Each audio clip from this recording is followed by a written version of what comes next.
What is going on, YouTube? My name is NC2, and I am your coach of the Litchfield Park Larvitars. It is Season 3, Week 7 of the NPL. We are getting right into this. I am going up against Seabast, otherwise known as Blue Victini, otherwise known as the coach of the Montreal Monfernos. His channel will be linked down in the description below. Make sure you go check him out. He's a phenomenal battler.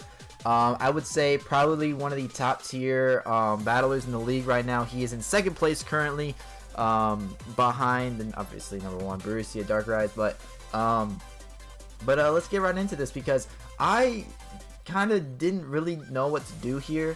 I was going up against a team that kind of walled my team really well, especially with his X Wonderlocke being able to just completely destroy teams and having a record so far of 22-2 in about 6 games, or not 22. I guess it would be 20-2 in 6 games. I don't really know the count here, but I know he gets a few kills here. But we are gonna get right into this. So let's get on into this. So we're gonna play with the music off. I leave with my Mega Aggron because I believe that he is going to, like, I've been prepping all week, and I believe that he is going to be leading with his Tyranitar, and one low kick from a Mega Aggron actually OHKOs his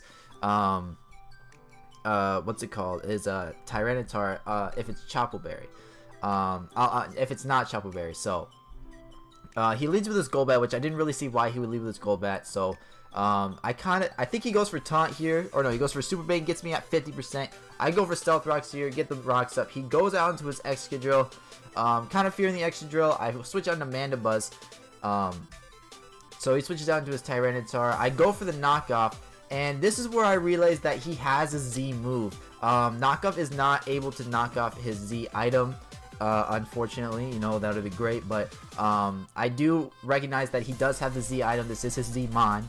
He didn't bring Choice Band, he didn't bring Choppleberry, so low kick does OHKO. So I know he has the Z move. I don't know which one it is, of course.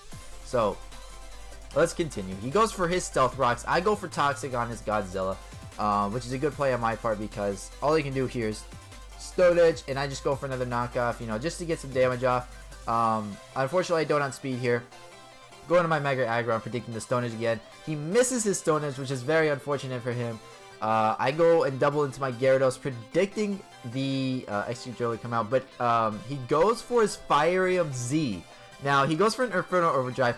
I did in zero way, shape, or form predict this.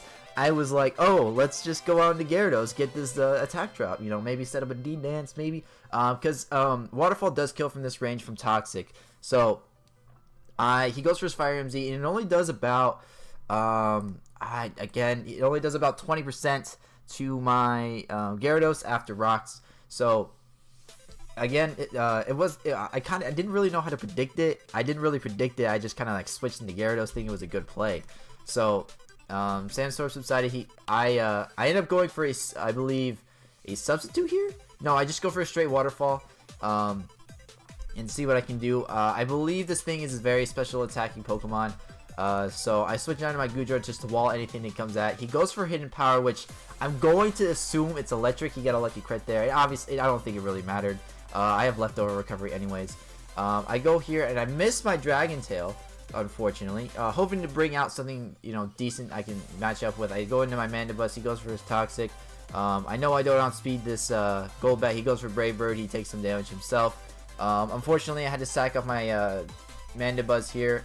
I was hoping to outspeed, but it didn't work out as I planned. I go for a D-Dance here, hopefully to set up in his face.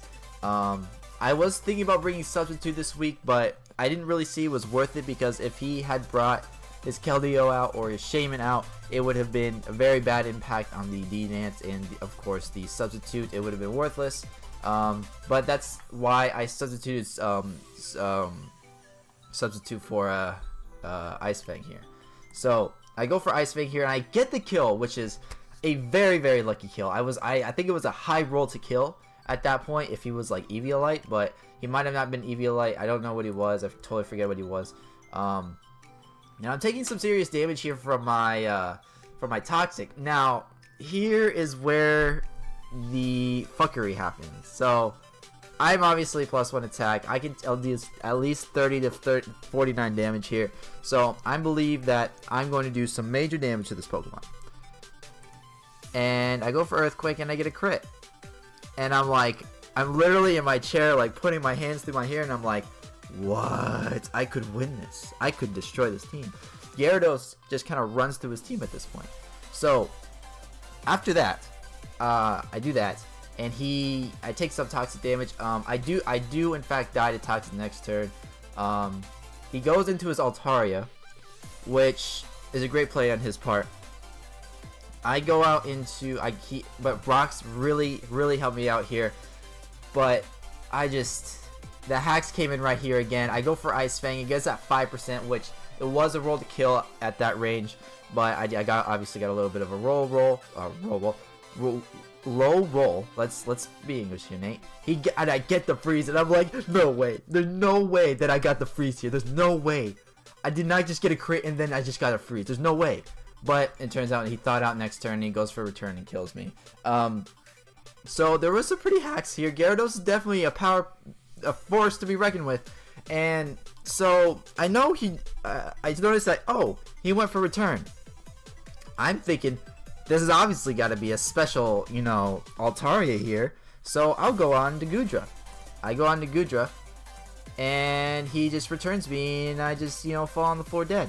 Which kind of impacted the game a little bit, didn't really impact the game. You'll see why in a minute. Goodra was 100% for his Reuniclus. I could take any one hit other than Side Shock from that Reuniclus, especially if it wanted to set up. If it was Side Shock, I instantly died. There's no way, shape, or form I would have lived. But I was dumb enough to go into Goodra here, and I didn't want to switch out, cause I just wasn't thinking here. I should have switched into Aggron, cause you see the next play here. I go on to my Mega Aggron, and he goes for a return. He goes for an Earthquake actually, and it does like 22%. And I'm like, well, I could have lived that. So I go for Iron Head here. It's super effective because Iron Head hits literally everything on his team but the Excadrill, and I really didn't think he was going to really just keep this Altaria alive because he has Death Fodder Tyranitar in the back. He goes out into his Mind Digger here. I go for a move here because just trying to sack this thing off because I can't really do anything else. I go into Whimsicott here, and now I make the biggest play of the match here. I go for a switcheroo and give him the Iron Ball, and I get his Life Orb. Now, what this means is that he still OHKOs with Iron Head here, as you can see the next play here. He still OHKOs easy peasy.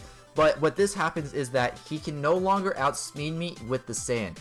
He is no longer, if he sets up sand, he's no longer outspeeding me is what I'm trying to say. So, I goes for that, and I go to Tapu Lele here, and now, this is a Life Orb Tapu Lele. I can put some damage into this thing.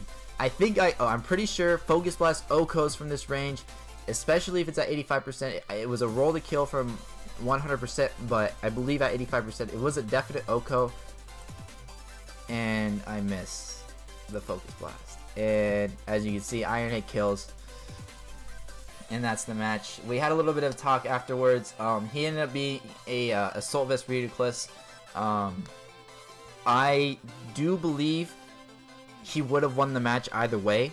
Whether I keep Goodra, get the Focus Blast off on this thing, get the Switcheroo off on this thing, and kill this thing. No matter what happens, Assault Vest Reuniclus takes a maxed out 252 modest Shadow Ball at 49%. So there is no possible way of me being able to kill that thing twice. And he probably was packing something to kill Tapu Lele with an OHKO. So it wasn't really possible for me to do anything along being with Goodra. Also him being Assault Vest. The only way I've been able to kill him if I had 2 hits on him, and then Goodra outsped and obviously killed. I believe that Focus Blast would have hit. He would have gotten to his T-Tar. I could have killed T-Tar easy peasy lemon McSqueezy with the Moon Blast. He could have gone into Reuniclus here to wear down my Life Orb. And I could have gone for Shadow Ball here. Rocks would have done him in, and then also Rocks, and then the Sandstorm would have done him in. But he could have had Magic Guard, and it wouldn't have affected with Sandstorm. and it's just there's no way of me winning here with this last situation. Maybe if Gyarados actually froze the Altaria and killed the Altaria, I maybe could have kept aggro a little bit longer than expected, but I was just lucky enough to get the freeze in the first place. If I didn't get the freeze, I probably, if I would have gotten the freeze, I probably would have kept, you know, just kept Gyarados in, get another Ice Fang off. I would have been able to outspeed anything on his team.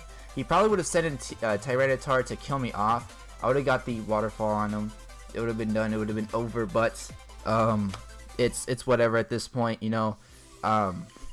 It was still a great match. I still played very well. I played better than the last few weeks that I played, like, and I actually had everything right this time. But I just want to thank you guys for watching. Appreciate all the support you guys give on this channel. Please leave a like, comment down below, and subscribe for me today. It's, you know, a really big help that you guys check out the channel and stuff like that. Also, go check out Seabast. He's a great and phenomenal battler, just like I said it before at the beginning of this video. He is Exit Drill is like #1 kill leader by like 15, or not 15, but like by like 7 kills or something like that. So thank you guys for watching. Have a great day, and I will see you on the next one. Peace.